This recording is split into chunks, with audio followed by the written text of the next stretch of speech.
This is World Awakenings, the fast track to enlightenment with your host, Carl Gruber. World Awakenings is a podcast dedicated to opening your mind, your heart, and your eyes to the fact that the world's population is now, more than ever, awakening to all things spiritual, metaphysical, and enlightening, and just how they play an all-important role in our daily life. So join Carl on this enlightening experience as he interviews metaphysical and spiritual experts to discuss, debate, and delve deeply into the hows and whys of this worldwide awakening. It's happening. It's in the air. The time is now. We're all waking up.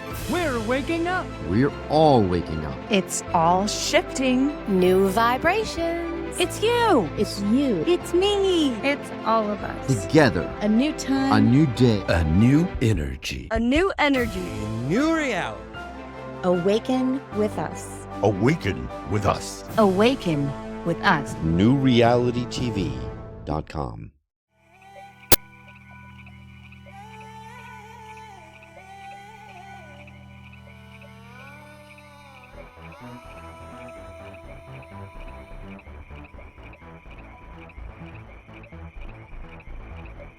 Welcome to yet another episode of World Awakenings, the fast track to enlightenment. I'm your host, Carl Gruber.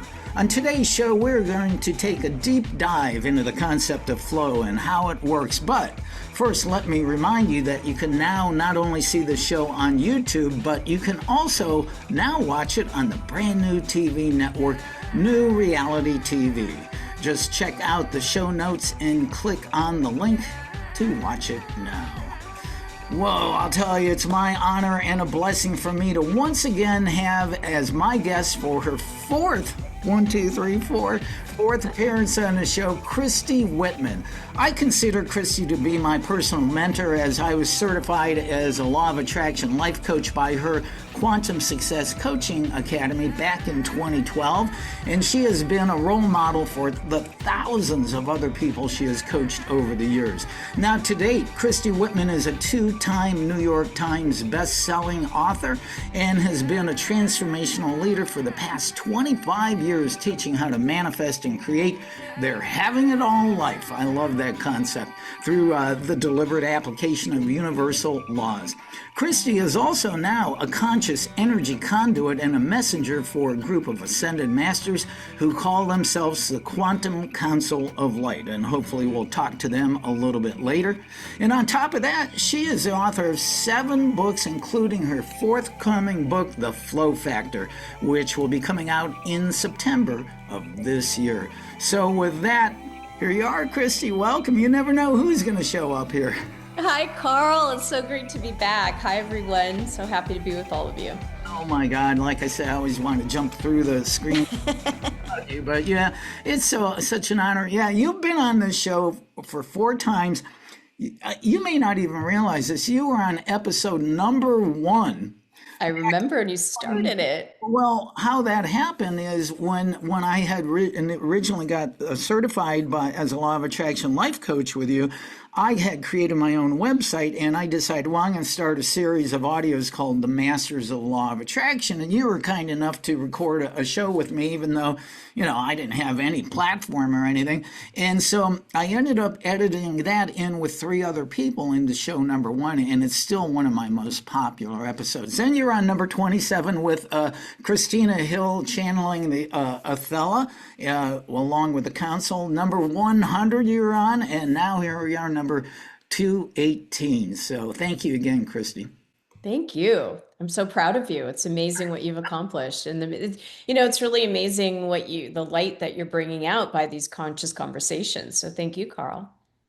Oh my gosh, just the amazing people I've spoken to, and we're going to talk about this, but I am in the flow doing this. This is what I was meant to do, and I just love it. But so we're going to discuss your newest book, The Flow Factor, and hopefully have a chat with your friends at Council. But first, I'd like to catch up with you.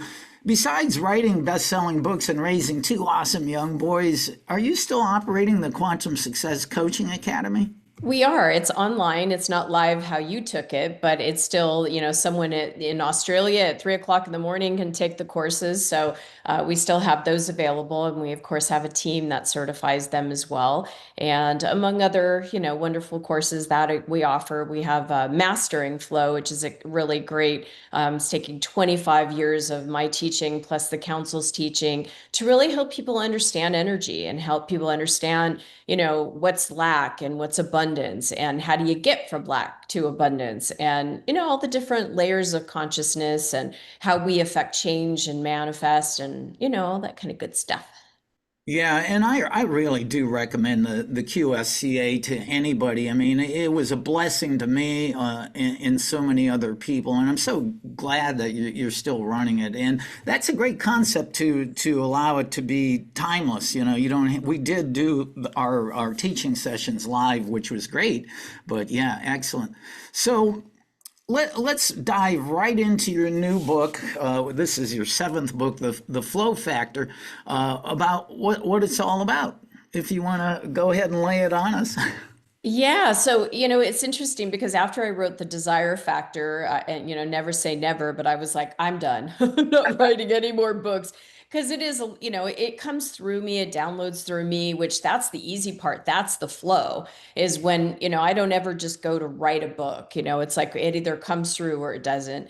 And this book was one of those things because I had a university out in Switzerland that actually came to me and said, I would love, to give you a PhD in your public works. And so I started that process and, this idea was going to become my thesis because the question was, what haven't you said yet? What needs to be said? What do people need to know in order to manifest the life that they want? And what haven't you written about? And so this started to become my thesis. And then when it got into doing the frameworks and the, editing and all the stuff that was like schoolwork, it didn't feel like flow, but the information was flowing. And so for me, it was a big pivot. I'm like, I don't need to go get a PhD in public works, but this book, this information, I could see it does need to come out. Because as you know, in the QSCA, we talked about contrast. And contrast is something that we do not want, right? And contrast can come in infinite ways, right? It could come someone saying something rude. It could, you could get a rude post or a comment on social media. You could get a flat tire, the death of a pet, death of a loved one. I mean, there's so many different ways that we experience contrast. And so how do we navigate this thing called contrast, what we don't want, because we live in the land of polarity, right? It's like there's a variety of things and choices, but if we're getting blocked and pushing against all the things that we fear, that we worry about, that we don't want, that comes from those traumas. So they could be big T traumas, such as traumas that are, a death of a loved one, abuse of any kind. Those are big T traumas. The smaller T traumas, if you will, are maybe someone breaks your heart or, you break a leg or, something like that. But these go through a divorce, you have debt. These things can either amplify you and grow you, or they can shrink you. And so I really felt like, in all the years that I've been doing transformational work, it's those that were willing to let go of the imprints and move back into the flow of light, move back into the flow of abundance, success, love, support, well-being, that are thriving, and others that take these contrasting experiences and let them limit them, let them stop the flow of their life force. And so really that's what this conversation is about, is that no matter what has happened in any of our lives, those contrasting experiences literally could be those clarity points. That could be those jumping off points to be able to say, okay, what do I want? And why do I want it? And how do I want to feel? So we can then flow that essence towards who we are then becoming. I'm glad that you mentioned the little T's. I think the little traumas. I think that we all on a daily basis experience little traumas in some way, shape, or form, and if you don't deal with them by letting them go or being non-judgmental, they accumulate, and then they eventually become big T's or traumas. And also, the one of the things that you taught me best was about contrast, and I still use that with my clients that I coach.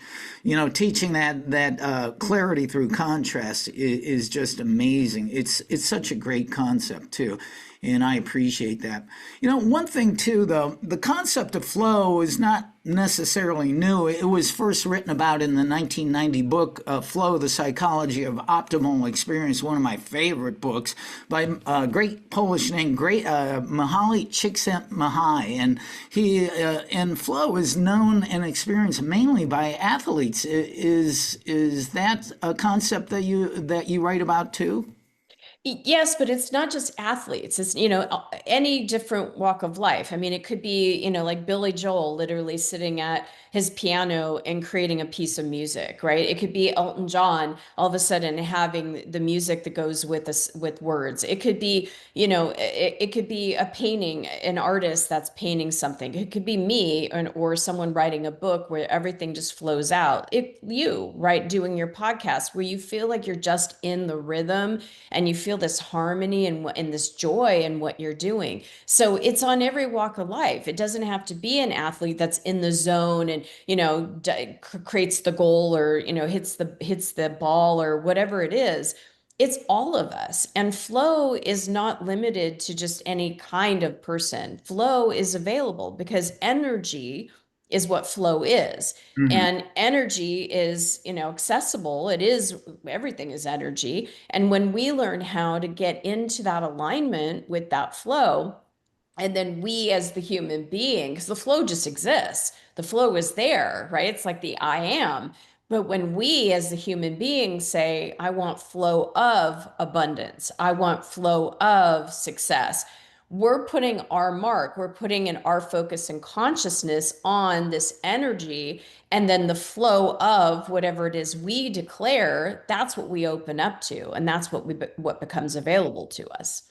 Yeah, and that is true. Flow is available not only to athletes. I get that when I'm running sometimes, not necessarily the quote runner's high, but athletes do know LeBron James driving down the lane doesn't hear anything, doesn't see anything except the hoop.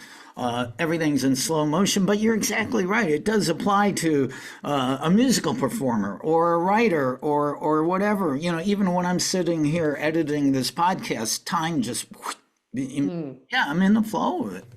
Yeah, that's it. Flow. And here's the thing, bottom line, flow feels good. That's how you know you're in it, right? If you feel bad or you don't feel good or you're experiencing negative emotions or lower level emotions, you're not in flow because flow always feels good. It feels like ease. It feels like harmony. You feel like it's the right time at the right place. And that's accessible to us all. But when we are in a constant state of constriction, where we're in survival mode, and that's a lot what I talk about in the flow factor, is those different states that are wired into us as human beings. The fight, flight, freeze, fawn, those are where we get hardwired. We're animal, like your cat, like my dog, I was laughing because a couple of weeks ago, I go from the house to my casita, which is where I work, and Jax is my dog. And I always tell them, okay, stay on the path. And as soon as I opened up the door, there was a bunny rabbit there. And he went running after the bunny rabbit, right? It's not because he doesn't love me. It's not because he's not a good dog. It's not that he's not obedient. He saw the bunny and just ran, after. And the instinct of the bunny was to run away, is that flight, right?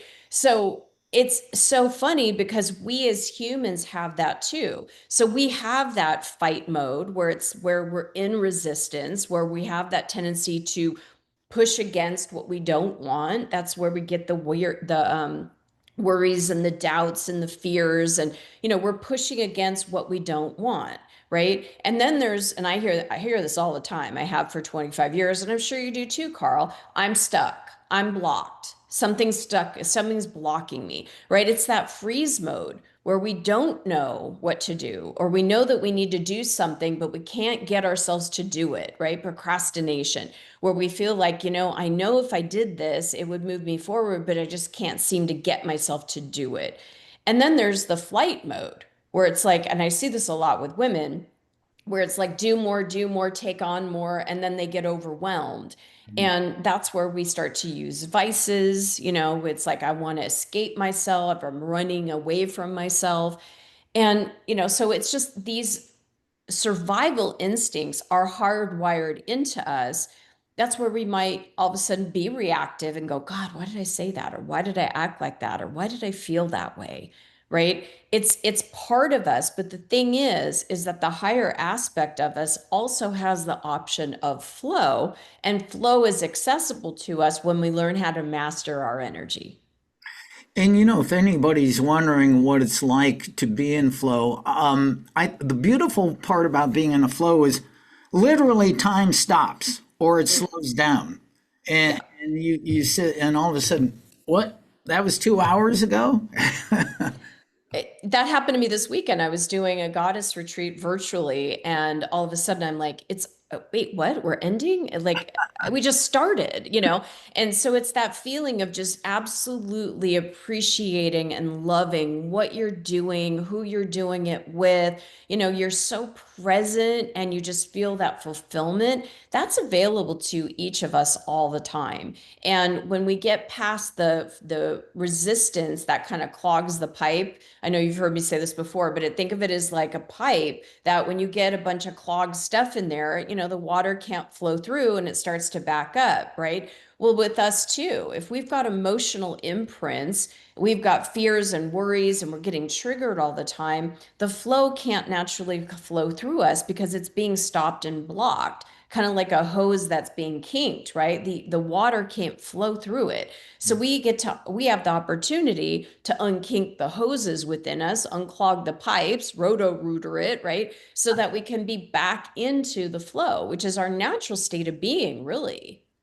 And what you're talking about is energy. Everything is energy. It's all blocked, and this is how injuries and illnesses happen, because we don't realize those little T's and big T's and stress accumulate, and we get an energetic block. Yeah. So what happens, I like to call it a bushwhack, right? Oh We're yeah. going along, right? You could be just like, okay, good, I'm on time for work, and then boom, the car breaks down, right? And that feels like a bushwhack. It could be you're going along, you're feeling really good about life, and then you hear that your friend betrayed you, or that someone passed, or you could be just on having a great time on social media and someone says something rude. So a bushwhack is something external, some kind of response or stimulus happens, and then we go like a turtle trying to protect itself. We go in our shell and we close down our heart. We close down around that imprint instead of actually feeling it and letting the energy pierce us and, move us and let it go and flow through us. We close down around it. So say that something happens and we were excited about something, and then it didn't turn out the way we wanted it to, and now we feel disappointed. So we close down around that energy of disappointment. Now we have literally, and I like to say it's like an animal in a cage. So it's like a tiger that's like going around and around and around the cage. This creates a vortex of energy because energy just can't be squashed. It continues to move and it continues to get faster. And now that's the vortex through which you're now attracting. And, so why do I keep attracting things that disappoint me? That's like, why do I keep attracting men that are like this? Because there's an imprint, there's a belief, there is some kind of an energy container, vortex that is now attracting the same to us. But the beauty of it is when you process that bushwhack, when you process the mental or the emotional part of it, then you're in the flow. Now you can attract something different.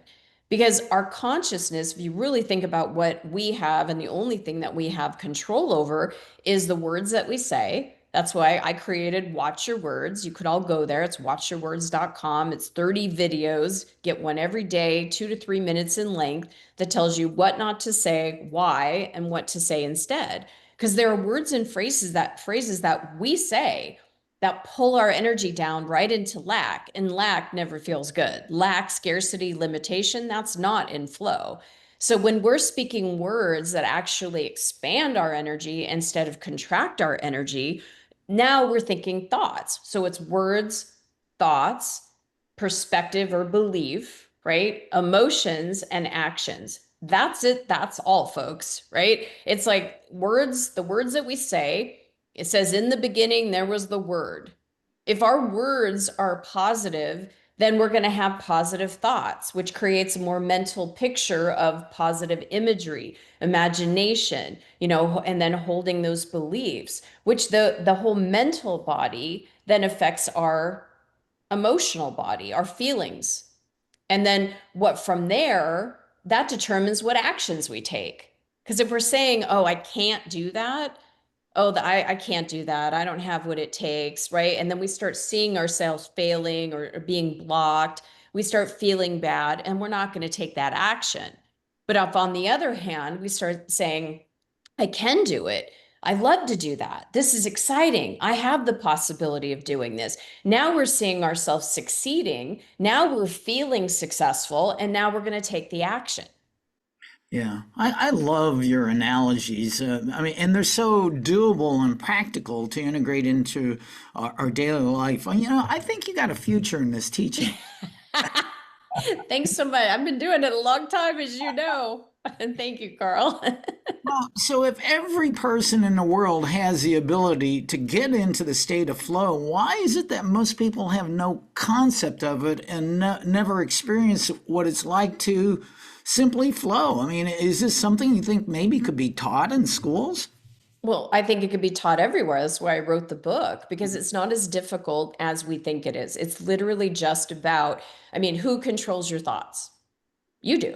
Mhm. It doesn't depend on the president. It doesn't depend on if we're in war or not. It doesn't depend on, what your parents did or didn't do. It doesn't depend on how much money you have. You are the one that chooses your thoughts.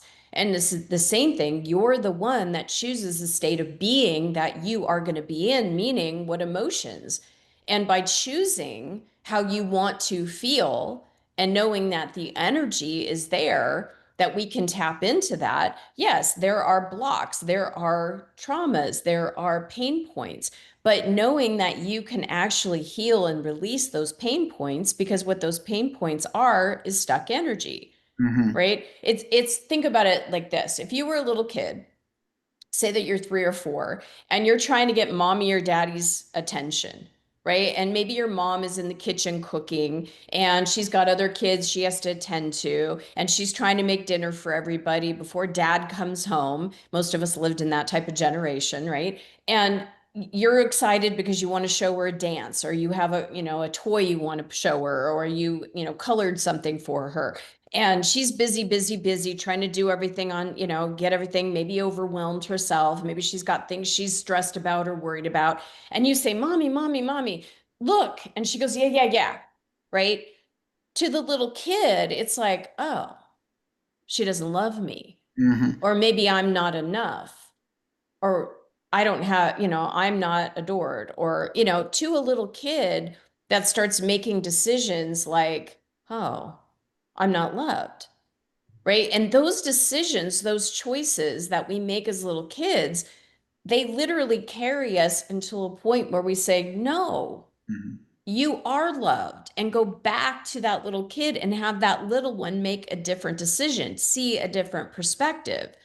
Right. Because as that little kid, you don't know until you have kids of your own, or until you are adult and understand that it wasn't about you.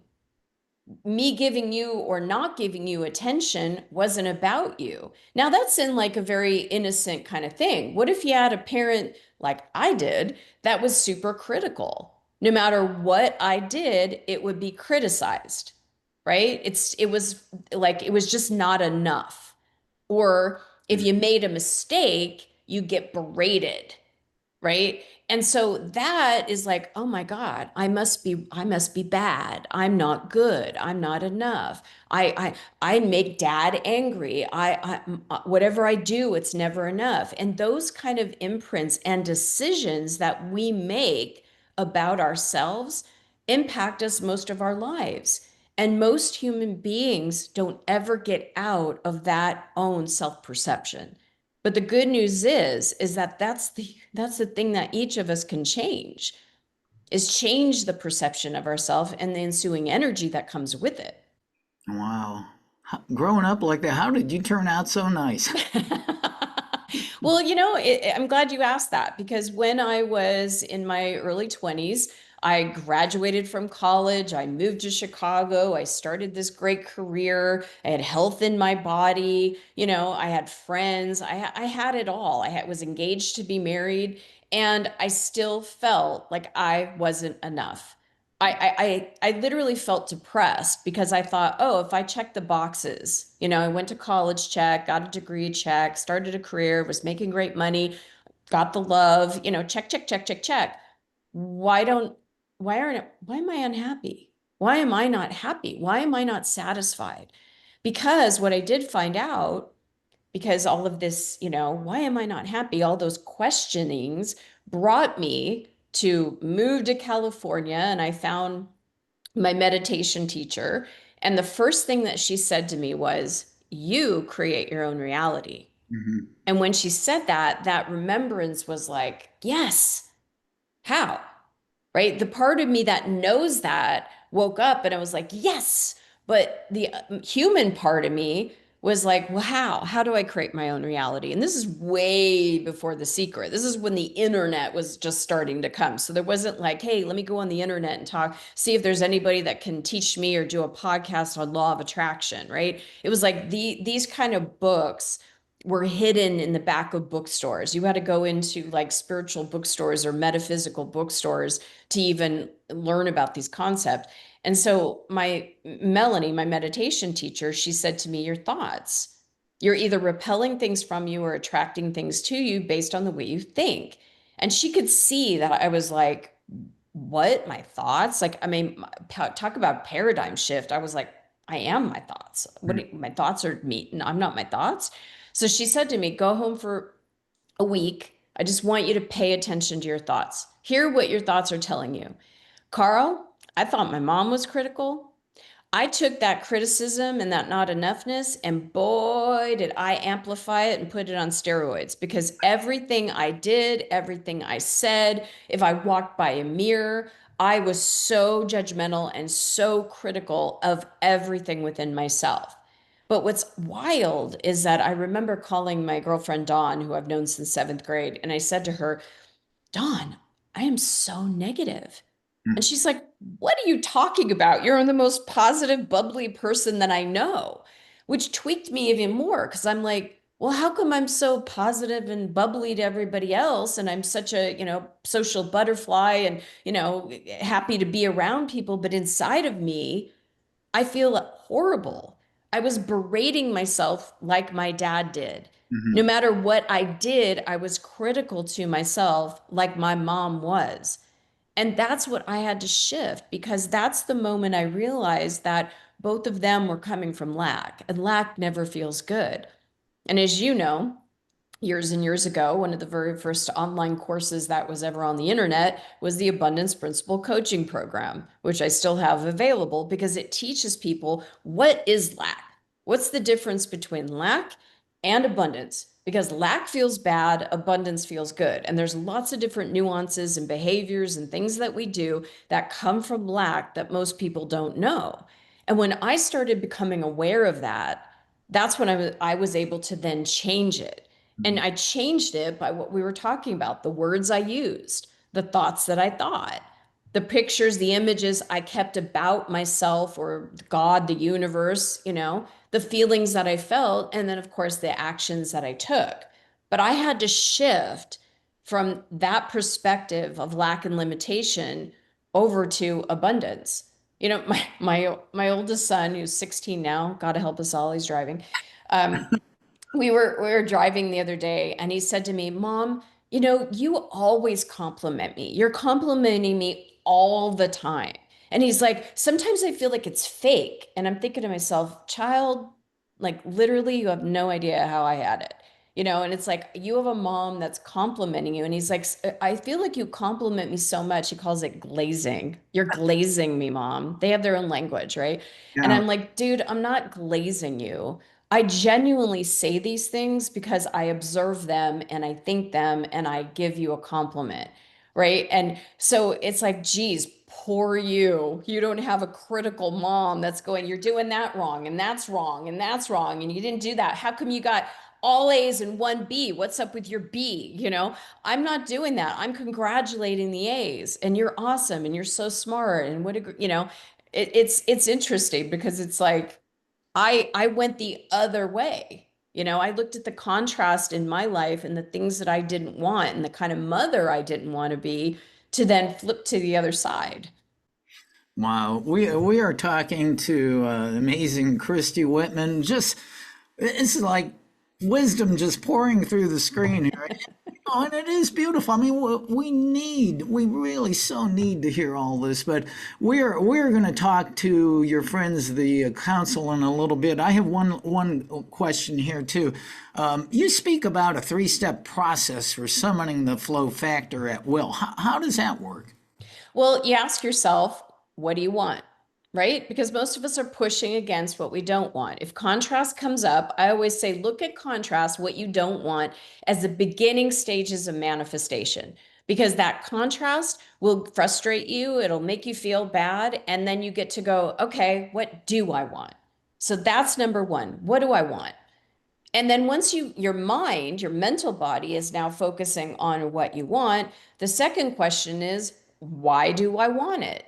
Because now when you start listing out the reasons why you want to have more money or you want to get that partner, or you want to create that career, or you want to have whatever it is, when you start listing out why you want it, now you're getting the emotional body. That's 2 of the 4 bodies right there. Once the mental and the emotional body have kicked in, it starts affecting the physical body, which then affects your energy body. So what do you want? Why do you want it? And how do you want to feel? When you know how I want to feel, because a lot of us go, well, I want the more money so that I feel powerful. I want more money so that I feel secure. I want more money so that I feel comfortable, right? Or I want the partner so I feel loved. I want the success so I feel accomplished. That feeling, that flow is available right now. Think of it, Carl, like keys on the piano, right? I have a piano over there in my casita. The keys are there, they're available. I could go up and play them, and I choose the keys that I want to play. So think of energy like that. Every single key has a different frequency, a different vibration. And if I'm playing the key of joy, I'm going to experience joy. If I'm playing the key of fear, I'm going to experience fear. But who's the piano player? Who's the chooser of it? I am. That pure positive energy is available, but me, the human, as I focus on something, that's when I feel. That's the music or the note or the song I'm playing based on the keys that I choose. But I'm the chooser. You're the chooser. Well, I'm going to spend the rest of my day hitting that key of joy all day long. Well, do you think perhaps maybe we can bring in your friends, the now that you're a conscious channel for the Ascended Masters called the Quantum Council of Light? Would they be Happy to. They're always happy to. They're always ready to make an appearance. I always like to say they're hams. They love it, so I'll go get them. Folks, you are in for a treat. We are here. Hello, Delight. Welcome, what a pleasure to be able to speak with you again. Welcome, welcome.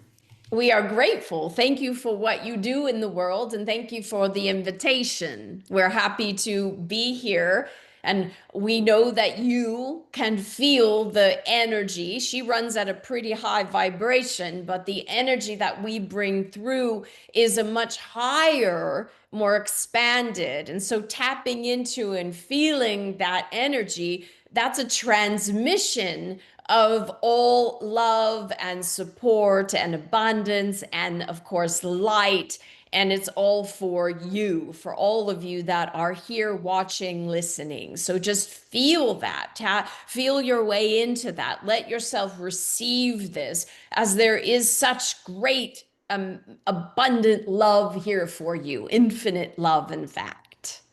And that's true. I really do appreciate that and feel it. But, I have this question. Since you're considered to be ascended masters, are you in a perpetual state of flow? And is flow actually our natural state when we return to our higher divine self and spirit? Indeed, we are always in flow. There is no blockages there, because in pure positive energy, there's no human thoughts or human focuses. It's pure energy, and so it's all love. It's all a higher vibration, and that's what happens. So we can utilize this example. We are ascended masters, one of the highest vibrations that is coming down through a human being at this point in time. There are other channelers that bring in higher energy like that as well. And it's the human, though, the human of Christy in this case, that needs to raise her vibration, be open and be in receptive mode to then be able to receive this higher flow. Because if she was in a place of resentment, or if she was angry, we could not come through her. So we lower our vibration to come through a human being, where she raises her vibration to be able to receive, and we meet in the middle. The higher and the lower come together to then have this conversation with you. Beautiful. Thank you for that explanation. I'm sure I've asked you about this in past conversations, but the concept of non-dualistic spirituality that we hear in the 3D density of a human body are actually pure spirit who has fallen asleep in a dream of separation from God. Is that true? Yes, dear. And that's really what our work here is to help you all do, is to wake up to the fact that you are a human being, which is a temporary experience, really. There is a birthing and then there is a death of this human that you know yourself to be. But the spirit, the soul, the energy, the divine, many ways of calling it or defining it, that is breathing you, that is letting you think, that is digesting your food, that is beating your heart, that is not the human being. That's life. And that life, after the human passes, that goes back into pure positive energy.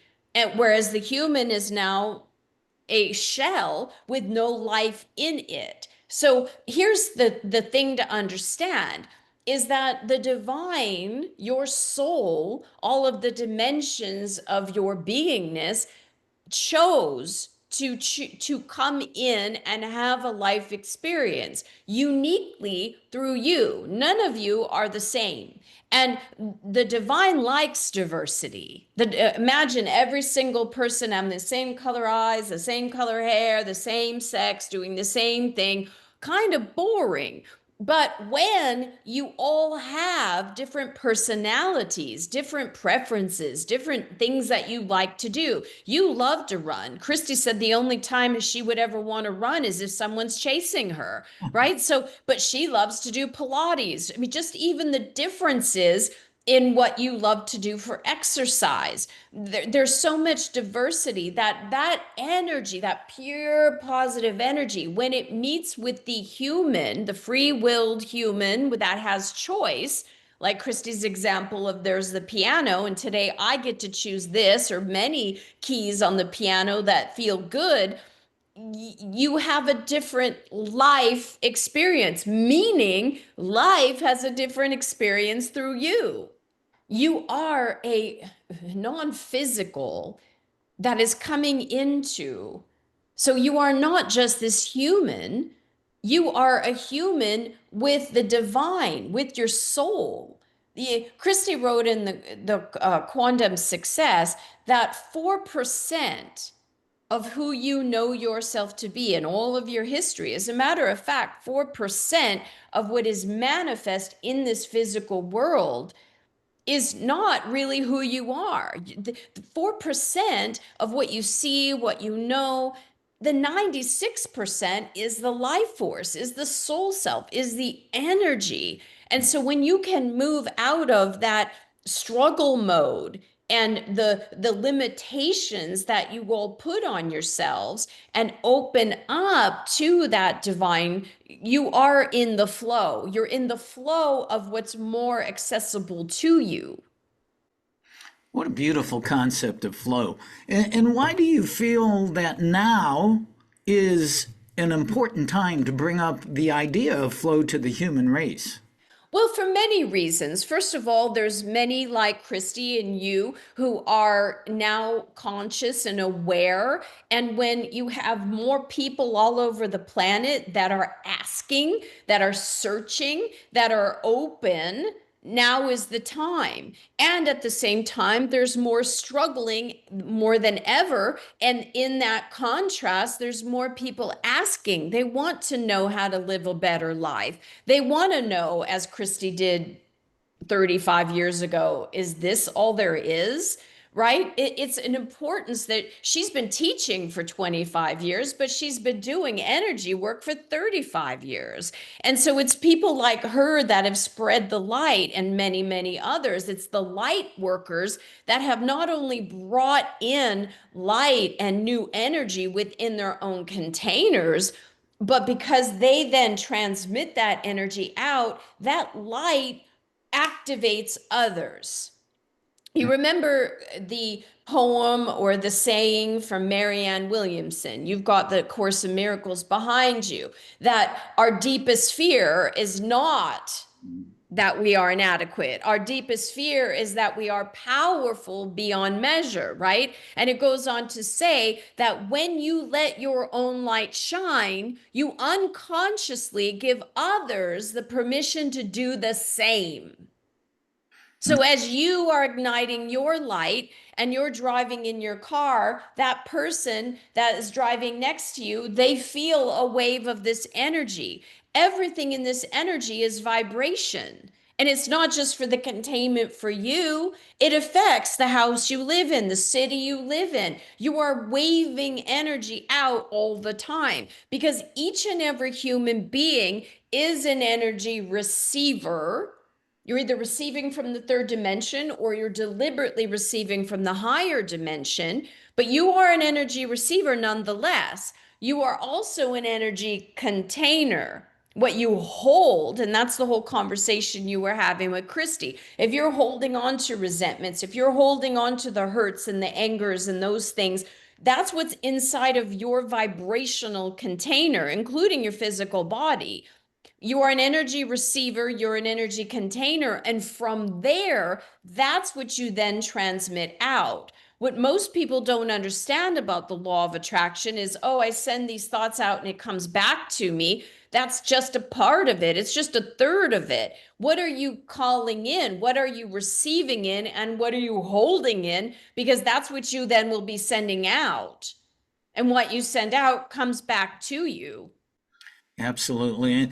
And I like that idea about shining my light. I think as I've grown and evolved in my own spiritual path and my human path, I realize on a daily basis as I shine light of love and truth and to the people around me, it really does come back to me. I really notice it. And it's like hitting that key of joy again. Yes, dear. You live in a vibrational universe. And when you are choosing to feel, and this is the biggest premise, Christy didn't even talk about this. How do you get out of lack? How do you get out of the place of, we are more animated than her, so this going off. When you're in a place of lack, it's very difficult to get it over in abundance. When you are in despair, despair, despair, it's hard to find that key of joy. But you know what gets you there is the second bucket, because there's not just two buckets. It's not just a lack or abundance. The middle ground, as you learned in the Quantum Success Coaching Academy, is the law of sufficiency and abundance. So the middle ground is a temporary resting place from bad to feeling okay, at least good. Now, I don't feel bad anymore. I'm okay. And the key to that is compassion. Not compassion for others, but self-compassion. Because if you're having a no good, dirty thought, you get to bring compassion in because that thought didn't feel good.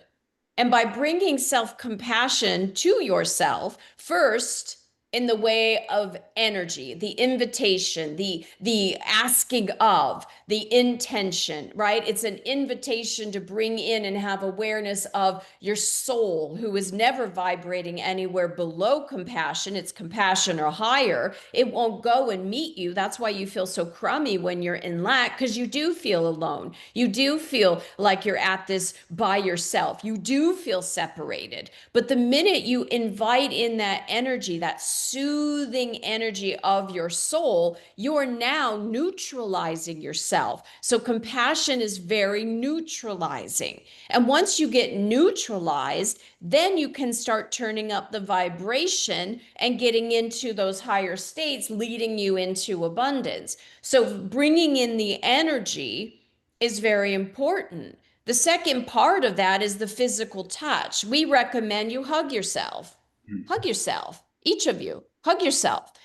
As you hug yourself for a good 90 seconds, what happens is your limbic system relaxes, your nervous system relaxes. You start to go from the outward to the inner because you're coming into yourself. And that hug, that's comforting. It's soothing.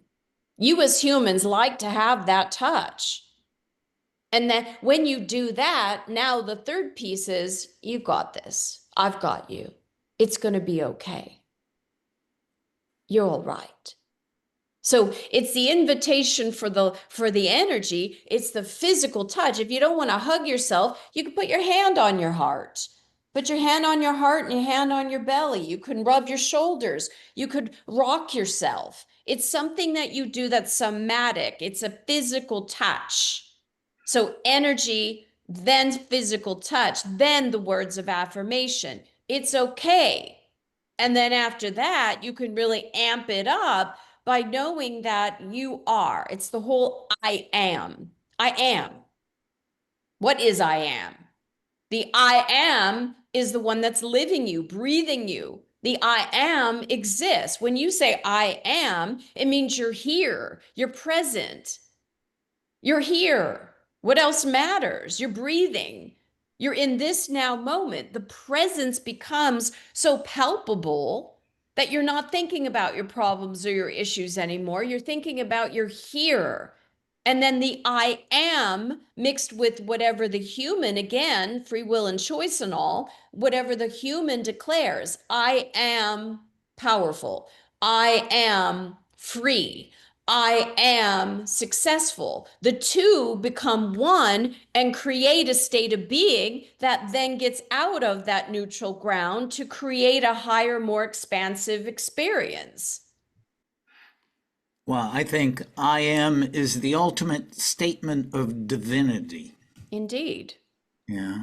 And then you as a human, because listen, if pure positive energy doesn't take a body, it's like if you were to go and say that you want to bring water with you, right? You need a container, right? So if you're going to go to the water faucet, you need, in order to take it with you somewhere, you need some kind of container, whether it's a pot or a cup or some kind of a container.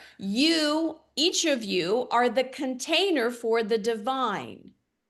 And as you are the human being with free will and choice that is a container for the divine, the I am, you in your free will and choice get to say, I am free.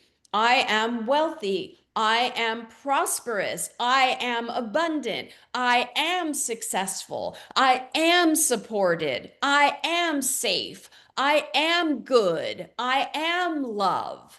And as you declare that, your self beingness, who you are being, becomes a different vibrational experience. And then you attract from that place. Wow, we are hearing literally hearing wisdom from above and beyond, and so appreciated. What a beautiful chance to talk to the council again here, coming through our friend Christy Whitman. I wish we had more time, but we're going to bring Christy back in and finish up our show. Council, thank you for blessing us. I mean, honestly, I am so grateful, and I know my listeners and viewers are. We love you very much. Well, we want to say to all of you, we are wrapping you in light and reminding every one of you that you are infinitely loved. Now say that to yourselves. I am infinitely loved. Be well.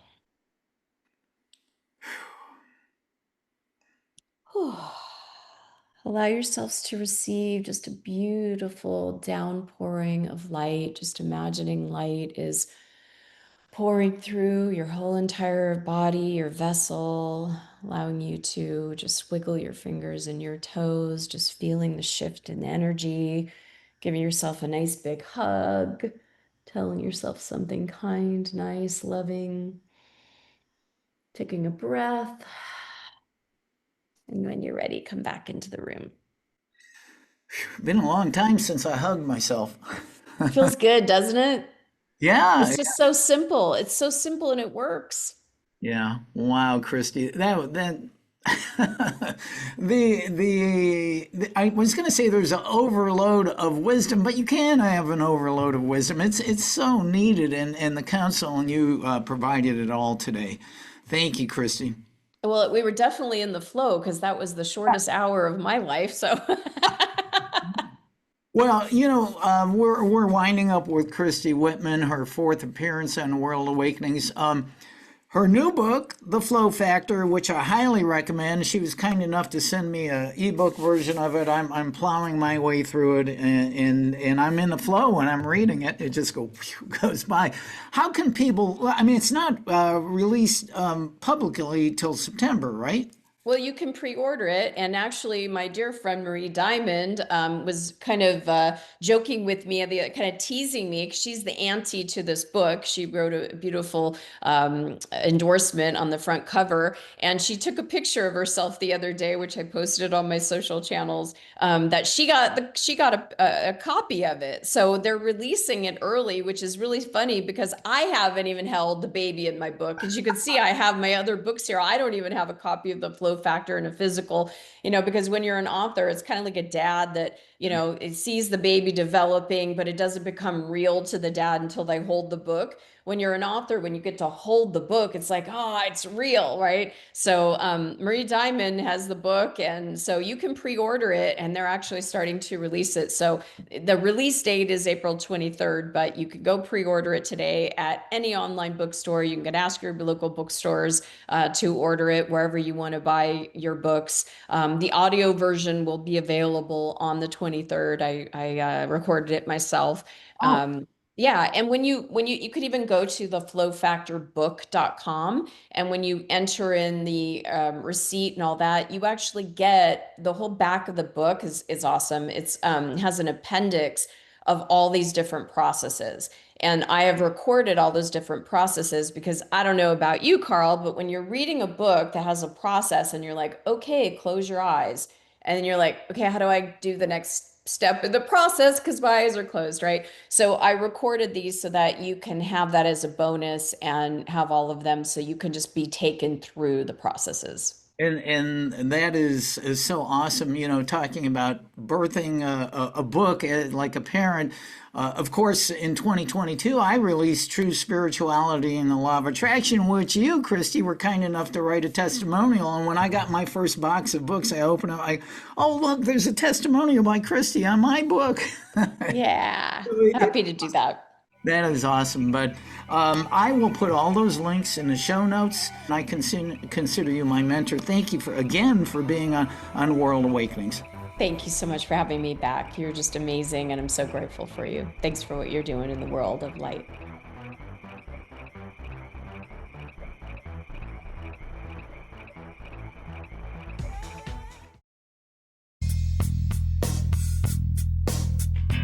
This has been another episode of World Awakenings, the fast track to enlightenment with host Carl Gruber, a certified law of attraction life coach. We welcome you to tune in to each and every episode of World Awakenings as we open your mind, your heart, and your eyes to the fact that the world's population is now, more than ever, awakening to the truth of all things spiritual, metaphysical, and enlightening, and just how much they play an all-important role in our moment-to-moment daily life. Much love and light to you, my friend, and thank you for tuning into World Awakenings.